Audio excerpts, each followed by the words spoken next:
Lok Sabha election ಬೇರೆ ಹತ್ರ ಬರ್ತಾ ಇದೆ. ಮತದಾನಕ್ಕೆ ಇನ್ನು ಕೇವಲ 10 ದಿನಗಳು ಮಾತ್ರ ಬಾಕಿ ಉಳ್ಕೊಂಡಿದೆ. ಪ್ರಮುಖವಾಗಿ ಎಲೆಕ್ಷನ್ ಹತ್ರ ಬಂದಂತಹ ಸಂದರ್ಭದಲ್ಲಿ ಅವ್ರ ಮೇಲೆ ಇವ್ರ ಮೇಲೆ ಅವರು ಆರೋಪ ಪ್ರತ್ಯಾರೋಪಗಳು ಮಾಡೋದು ಕಾಮನ್. ಇದೀಗ ಒಂದು ಕಾಲದ ಹಳೆ ದೋಸ್ತಿಗಳು ಅಂತ ಅನಿಸ್ಕೊಂಡಿದ್ದಂತಹ ಕುಮಾರಸ್ವಾಮಿ ಡಿಕೆ ಶಿವಕುಮಾರ್ ನಡುವೆ ವಾಕ್ಸಮರ ಆಗಿರೋ ವಿಚಾರಕ್ಕೆ ಸಂಬಂಧಪಟ್ಟಂತೆ ವಿಷಾದದ ಬಳಿಕವೂ ಕೂಡ ದಾರಿ ತಪ್ಪಿದ ಮಾತಿಗೆ ವಿರಾಮ ಇಲ್ಲ. HDK ಮಾತುಗಳನ್ನಾಡಿದ್ರು, ಮುತ್ತು ರತ್ನಗಳನ್ನೆಲ್ಲ ಮಾತುಗಳನ್ನಾಡಿದ್ದಾರೆ HD ಕುಮಾರಸ್ವಾಮಿ ಅವರು. ವೈಯಕ್ತಿಕವಾಗಿ ಕುಮಾರಸ್ವಾಮಿಗೆ ನಾನು ತುಂಬಾ ಗೌರವ ಕೊಡ್ತೀನಿ ಅಂತ ಹೇಳಿ ಬೆಂಗಳೂರಿನಲ್ಲಿ DK ಶಿವಕುಮಾರ್ ಅವರು ವಾಗ್ದಾಳಿಯನ್ನು ನಡೆಸಿದ್ದಾರೆ. ನೋಡಿ, ಅವ್ರ ಮೇಲೆ ಗೌರವ ಇದೆ, ಈಗಲೂ ಇದೆ. ಹೆಣ್ಮಕ್ಳ ಬಗ್ಗೆ ಮಾತನಾಡೋದಕ್ಕೆ ಅವ್ರಿಗೆ ಹೇಳಿದವ್ರು ಯಾರು? ಜನರಿಗಾಗಿರುವಂತಹ ಮಾನಸಿಕ ನೋವು ತೆಗೆದುಹಾಕೋದಕ್ಕೆ ಆಗೋದಿಲ್ಲ. ಒಂದ್ಸಲ ಮಾತಾಡಿದ್ಮೇಲೆ ಎಲ್ಲ ಹೋಯ್ತು, ಮಾತು ಆಡಿದರೆ ಹೋಯ್ತು ಅಂತಾರಲ್ಲ, ಹಂಗೆ ಇದು ರಾಜ್ಯದ ವಿಚಾರ, ಹೆಣ್ಮಕ್ಳ ಸ್ವಾಭಿಮಾನದ ವಿಚಾರ. ವಿಷಾದದ ಬಳಿಕವೂ ಕೂಡ ದಾರಿ ತಪ್ಪಿದ ಮಾತಿಗೆ ವಿರಾಮ ಇದ್ದಂತೆ ಕಾಣಿಸ್ತಾ ಇದೆ. ಈ ವಿಚಾರಕ್ಕೆ ಸಂಬಂಧಪಟ್ಟಂತೆ ಬೆಂಗಳೂರಿನಲ್ಲಿ DCM DK ಶಿವಕುಮಾರ್ ಅವರು ರಿಯಾಕ್ಷನ್ ಕೊಟ್ಟಿದ್ದಾರೆ. ನನ್ನ ವಿರುದ್ಧ ಇಲ್ಲ ಸಲ್ಲದ ಆರೋಪಗಳನ್ನ ಮಾಡ್ತಾ ಇದ್ದಾರೆ ಅಂತ ಹೇಳಿ ರಿಯಾಕ್ಷನ್ ಕೊಟ್ಟಿದ್ದಾರೆ. ಹಾಗಾದ್ರೆ ಏನೇನು ಮಾತನಾಡಿದ್ದಾರೆ ಬನ್ನಿ ನೋಡೋಣ. ಗ್ರಾಮಾಂತರಕ್ಕೂ ಇದಕ್ಕೂ ಸಂಬಂಧ ಇಲ್ಲ. ಇದು ರಾಜ್ಯದ ವಿಚಾರ, ಇದು ಹೆಣ್ಮಕ್ಳ ವಿಚಾರ, ಹೆಣ್ಮಕ್ಳ ಸ್ವಾಭಿಮಾನದ ವಿಚಾರ. ಬಿಡಿ, ಈಗ ಫಸ್ಟ್ ಬಿಜೆಪಿ ನಮ್ಗೆ ಮೇನ್ ಇರೋದು. ನಮ್ಗೆ ಬಿಜೆಪಿ ತನ್ನ ಅಸ್ತಿತ್ವವನ್ನ ಪ್ರತಿದಿನ ಕಳ್ಕೊಳ್ತಾ ಇದೆ. ನಾನು ಕುಮಾರಸ್ವಾಮಿ ಹೇಳಿಕೆ ಕೊಟ್ಟರು, ಬೇರೆಯವರು ಯಾಕೆ ಉತ್ತರ ಕೊಡ್ತಾ ಇಲ್ಲ? ಯಾಕೆ ಯಡಿಯೂರಪ್ಪನವ್ರು ಕೊಡ್ತಾ ಇಲ್ಲ? ಯಾಕೆ ಅಶೋಕ್ ಕೊಡ್ತಾ ಇಲ್ಲ? ಯಾಕೆ ಬೇರೆಯವರೆಲ್ಲ ಕೊಡ್ತಾ ಇಲ್ಲ? ಎಲ್ಲದಕ್ಕೂ ಮಾತಾಡ್ತಾರಲ್ಲ ಅಡ್ಡಕ್ಕೆ. ಅವ್ರು ಏನ್ ಮಾತಾಡಿದ್ರು, ಒಬ್ರು ಏನ್ ಮಾತಾಡಿದ್ರು ಎಲ್ಲ ಮುಗಿದೋಯ್ತಾ?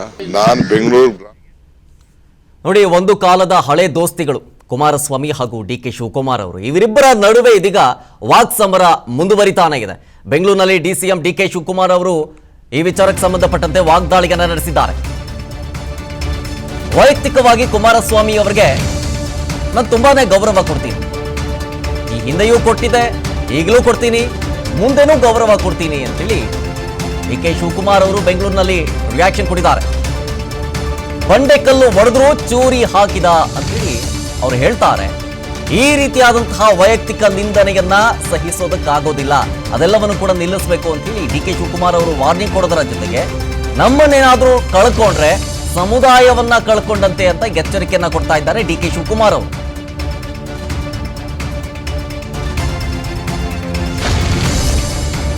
ಈಗಾಗಲೇ ಹೇಳಿದೆ, ಒಂದ್ ಕಡೆ ಹಳೆ ದೋಸ್ತಿಗಳು HDK DK ಇವರ ಮಧ್ಯೆ ಆಸ್ತಿ ವಿಚಾರವೂ ಕೂಡ ಸಿಕ್ಕಾಪಟ್ಟೆ ಜೋರಾಗಿ ಸೌಂಡ್ ಆಗ್ತಾ ಇದೆ. ನಾನು ಯಾವ ಹೆಣ್ಮಕ್ಳ ಕೈಯಲ್ಲಿ ಆಸ್ತಿ ಬರೆಸ್ಕೊಂಡಿದ್ದೀನಿ? ಮಾಜಿ CM ಕುಮಾರಸ್ವಾಮಿ ಅವರು ಈ ರೀತಿಯಾಗಿ DCM DK ಶಿವಕುಮಾರ್ ಅವರಿಗೆ ಪ್ರಶ್ನೆಯನ್ನ ಮಾಡ್ತಾ ಇದ್ದಾರೆ. ಆಸ್ತಿ ವಿಚಾರ ಬಂದಂತಹ ಸಂದರ್ಭದಲ್ಲಿ ನನ್ನ ಜಮೀನಿನಲ್ಲಿರುವಂತಹ ಬಂಡೆಗಳನ್ನ ನಾನು ನೋಡ್ತಿದ್ದೀನಿ. ಬೆಂಗಳೂರಿನಲ್ಲಿ DCM DK ಶಿವಕುಮಾರ್ ಅವರು ಈ ವಿಚಾರಕ್ಕೆ ಸಂಬಂಧಪಟ್ಟಂತೆ ಆಕ್ರೋಶವನ್ನ ಹೊರಹಾಕಿದ್ದಾರೆ. ನನಗೆ ಪರ್ಸನಲಿ ನಾನು ಅವ್ರಿಗೆ ಬಹಳ ಗೌರವ ಕೊಡ್ತಿದ್ದೆ, ಈಗೂ ಕೊಡ್ತೀನಿ, ಮುಂದೆನೂ ಕೊಡ್ತೀನಿ. ಬಟ್ ಪದೇ ವೈಯಕ್ತಿಕವಾಗಿ ಬಂಡೆ ಕಲ್ಲು ಹೊಡೆದ್ಬಿಟ್ಟ,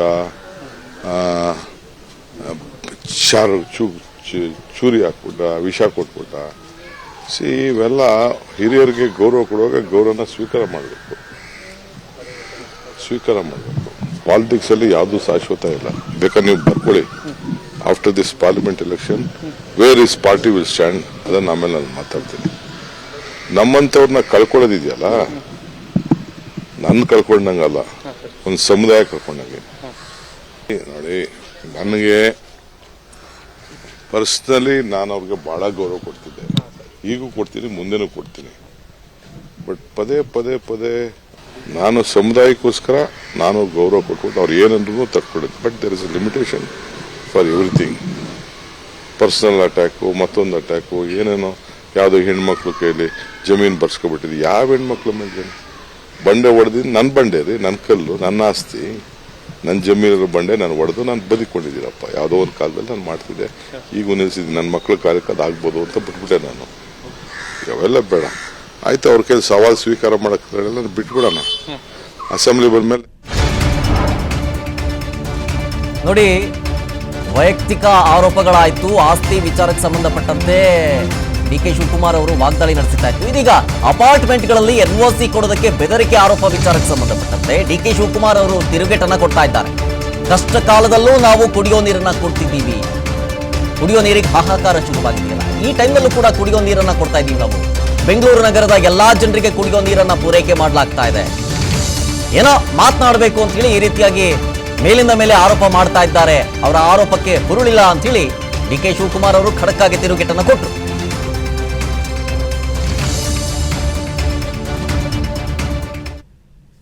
ಬೆಂಗಳೂರು ನಗರದ ಎಲ್ಲ ಜನರಿಗೂ ನಾವು ಇವತ್ತು ಕುಡಿಯೋ ನೀರನ್ನ ಇಂಥ ಕಷ್ಟ ಕಾಲದಲ್ಲೂ ನಿಭಾಯಿಸ್ತಾ ಇದೀವಿ. ಅವ್ರು ಏನಾದ್ರು ಮಾತಾಡಕ್ ಬೇಕಲ್ಲ, ಡಿವೇಟ್ ಮಾಡಬೇಕಲ್ಲ.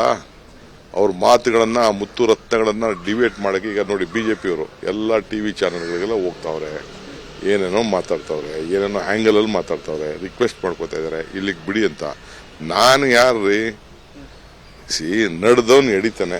ಯಾರು ಮಾತಾಡು ಅಂತ ಹೇಳಿದವ್ರು ಯಾರು? ಮಾತಾಡು ಅಂತ ಹೇಳಿದವ್ರು ಯಾರು? ಒಂದ್ಸತಿ ಮಾತಾಡಿದ್ಮೇಲೆ ಹೋಯ್ತು ಕೇಸು, ತಿರ್ಗಾ ಅವೆಲ್ಲ ಮಾಡಕ್ಕಾಗಲ್ಲ. ಬಿಡಿ, ಲೆಟ್ ಮೀ ಕ್ಲೋಸ್ ಇಟ್. ನನಗೆ ಮಿಕ್ಕಿದ್ದು ಬಟ್ ಏನ ಇದೆಯಲ್ಲ, ಜನಕ್ಕಾಗಿರೋದು, ಮಾನಸಿಕವಾಗಿ ಆಗಿರೋದು ಇದೆಯಲ್ಲ, ಅದನ್ನು ಯಾರು ತೆಗೆದಾಕಕ್ಕಾಗಲ್ಲ. ಅನುಕ್ಷಣದ ಸುದ್ದಿಗಳಿಗಾಗಿ ವಿಸ್ತಾರ ನ್ಯೂಸ್ ಯೂಟ್ಯೂಬ್ ಚಾನೆಲ್ ಸಬ್ಸ್ಕ್ರೈಬ್ ಮಾಡಿ. ಹೊಸ ಸುದ್ದಿಗಳ ನೋಟಿಫಿಕೇಶನ್ಗಾಗಿ ಬೆಲ್ ಐಕಾನ್ ಕ್ಲಿಕ್ ಮಾಡಿ. ಲೇಟೆಸ್ಟ್ ಅಪ್ಡೇಟ್ಸ್ಗಾಗಿ www.vistaranews.com ವೆಬ್ಸೈಟ್ಗೆ ವಿಸಿಟ್ ಮಾಡಿ. ಅಂಗೈಯಲ್ಲೇ ಜಗತ್ತಿನ ಸುದ್ದಿ ತಿಳಿಯಲು ವಿಸ್ತಾರ ನ್ಯೂಸ್ ಕನ್ನಡ ಆಪ್ ಡೌನ್ಲೋಡ್ ಮಾಡಿ.